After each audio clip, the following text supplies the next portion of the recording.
Soy Ignacio Torralba, el Tiet, y esto es Entender de Vinos. Empezamos.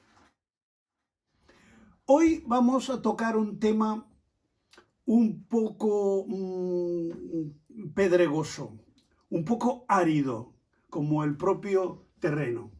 Pero es que es un tema muy importante del que cualquier wine lover tiene que saber un poquito, 4 cositas sobre el terreno de la viña. El terreno de la viña, porque al probar un vino que tenga unas condiciones determinadas diremos, esto parece un vino de un terreno pedregoso, o parece un vino de un terreno arenoso, o tal, y esto además va a ser relativamente fácil de deducir, pero hay que saber 4 cositas. Empezamos. Estos 3 factores que hablan en el vídeo, vino, viña y suelo, son 3 factores en los que la mano del hombre tiene relativamente poca intervención, porque a veces el viticultor puede influir en el tipo de terreno que planta su viña, pero en la mayoría, 90 y mucho por ciento de ocasiones, el viticultor tiene la viña plantada y la tiene allá. Y sobre el terreno de la viña puede hacer poco. Sobre el clima, nada.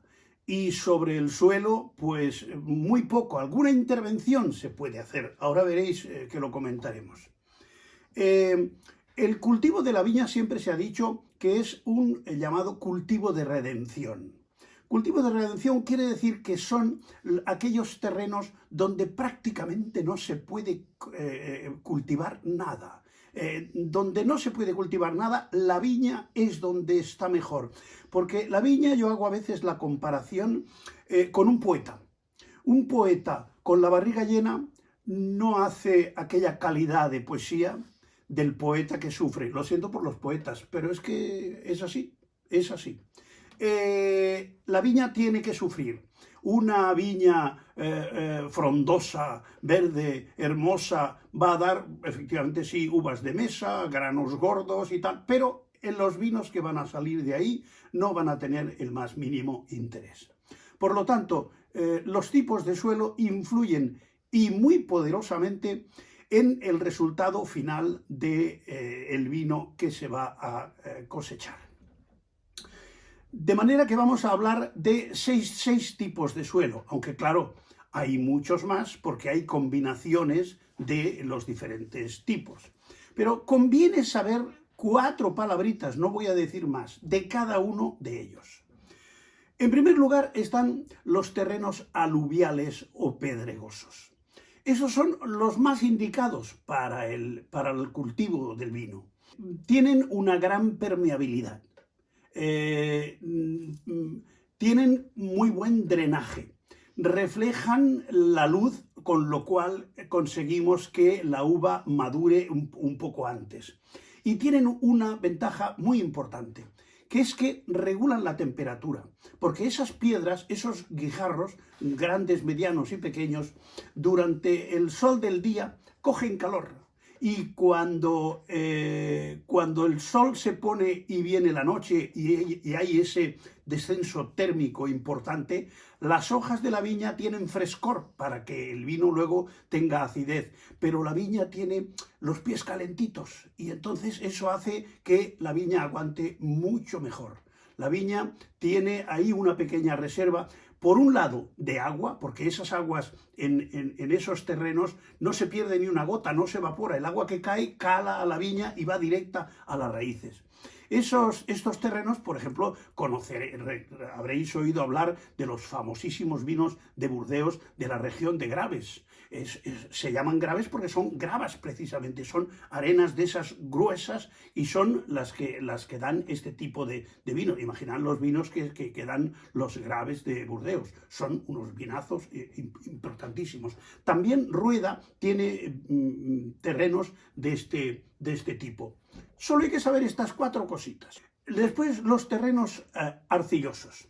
Los terrenos arcillosos son relativamente simples, retienen el agua y los nutrientes, o sea, los nutrientes y el agua no marchan fácilmente terreno abajo, y después dan unos vinos con volumen, unos vinos de una graduación media y realmente tiene esa arcilla tiene una influencia importante en el cultivo del vino. Vinos producidos en terrenos arcillosos, Cigales, Alicante. Si asociáis los vinos de estas zonas, veréis que coinciden un poco, aunque claro, aún en Cigales y en Alicante hay terrenos de diferentes tipos, pero abundan mucho en esta zona. En tercer lugar tenemos los terrenos arenosos. Los terrenos arenosos tienen una importancia vital y es que no entra la filoxera. Por lo tanto, a pesar de que en muchos sitios que aunque no haya filoxera, como puede ser, por ejemplo, en Canarias, se han plantado con pies antifiloxera, precisamente porque dan mejor producción, tienen más rendimiento, pero realmente en esos terrenos la filoxera no puede progresar porque la filoxera es un animal que hace pequeños conductos, pequeñas galerías en el suelo y esas galerías, si son de arena, se les derrumba, no puede avanzar. Entonces, la filoxera ahí no progresa. Tienen otra ventaja, y es que necesitan poca agua. Tienen una maduración relativamente rápida y produce vinos suaves. O sea, ante un vino suavecito, podemos fácilmente deducir, puede ser de un terreno arenoso. Y si realmente lo es, pues nos damos un pegote importante.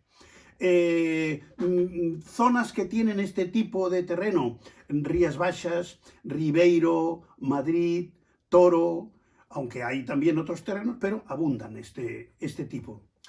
Luego están los terrenos graníticos. Los terrenos graníticos son bastante rocosos. La viña tiene gran dificultad porque tiene que meter las raíces en grietas de la propia roca, pero también, como decíamos que a la viña le gusta sufrir, también producen unos vinos de gran calidad.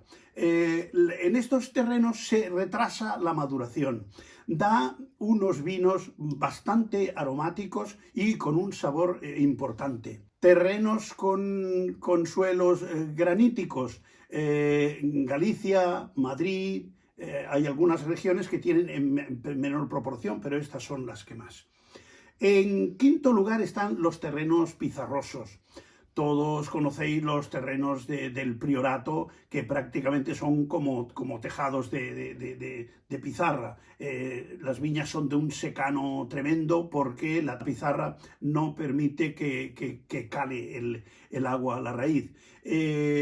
Los terrenos pizarrosos tienen en sí poca materia orgánica, maduran antes los vinos y los vinos tienen una mayor graduación, claro, menos agua, menos riego, tamaño de uva pequeño, que eso es muy positivo para la calidad del vino. Cuanto más pequeño es el grano, mayor es la relación que hay entre piel y pulpa. Y además aportan unas notas que se pueden considerar primarias, aunque no sean bien de la viña, son propias de la uva en cuanto sale de la vendimia, y es que da notas minerales y notas como de tostados. Quizá debe ser del propio sufrimiento que tiene la viña de estar en estos terrenos pizarrosos realmente tan duros. Os he dicho el Priorato, en el Bierzo también hay terrenos de este tipo pizarrosos. En sexto lugar, y ya por último, están los terrenos que se llaman francos. Hay varios tipos. Hay la textura arenosa, de textura arcillosa, de textura limosa y caliza.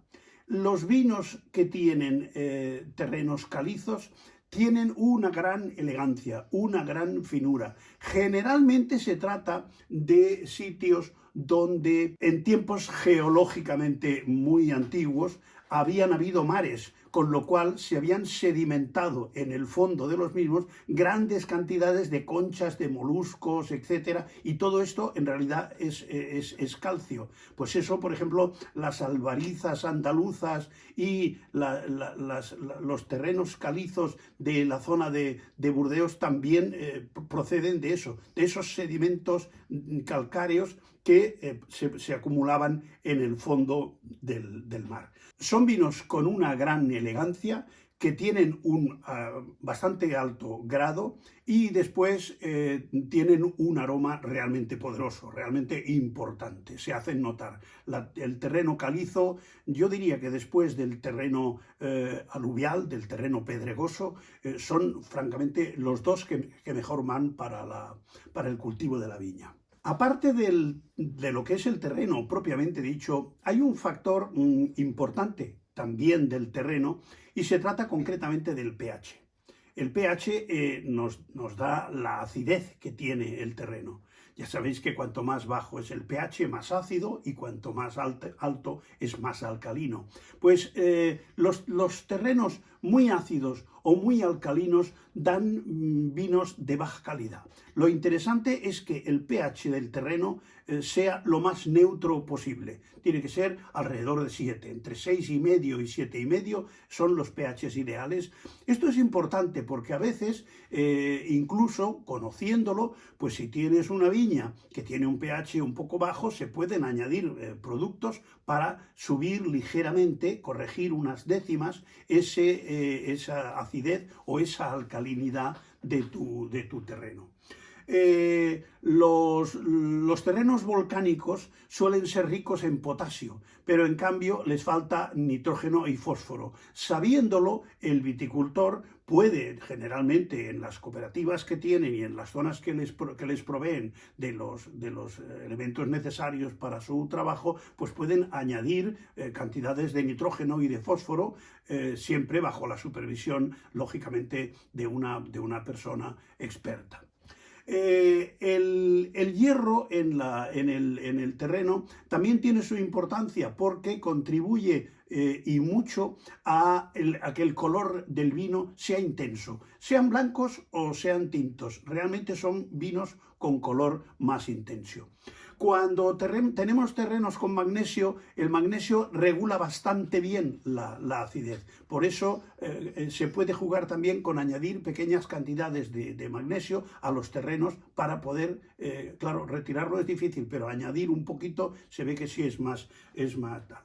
Los suelos jóvenes suelen ser generalmente menos ácidos. En cambio, los suelos viejos, que son más neutros, tienen una mejor característica para los vinos de larga crianza. Hay un elemento también relacionado con el suelo de la viña que es una asignatura importante de enología, que es la densidad de plantación. A lo largo de la historia se han aplicado criterios muy diferentes para el cultivo de la viña en cuanto a la densidad de plantación. La densidad de plantación, hubo un tiempo en que se plantaban muy juntos porque cada uno en el terreno que tenía procuraba tener la mayor cantidad de cepas posibles. Esto, con los trabajos y la vendimia manual, pues más o menos se llevaba bien. Pero cuando entraron los tractores, entraron las cosechadoras y entró la maquinaria para sulfatar y para hacer diferentes trabajos en la viña, se empezaron a espaciar las distancias que hay entre cepa y cepa. Y parecía que incluso era como un lujo darle a la cepa más espacio vital. Pero se ha comprobado que a la larga la cepa se engandula, porque en vez de ir a buscar el agua con raíces profundas, lo que hace es ir a la superficie porque no tiene un elemento que se llama fitotoxicidad. Cuando las raíces de una cepa y las de otra llegan a estar muy próximas o empiezan a tocarse, ellas mismas cambian de camino porque respetan mucho el espacio una de la otra.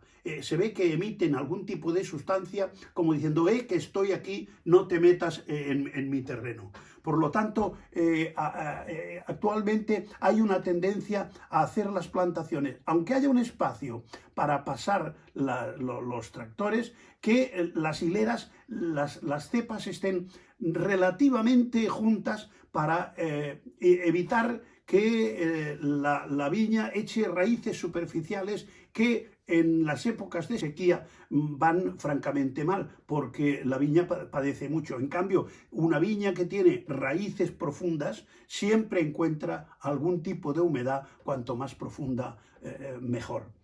La viña vieja, lógicamente, tiene un mejor sistema radicular. Un mejor sistema radicular implica que tiene más resistencia también que una viña joven con un sistema radicular relativamente pequeño.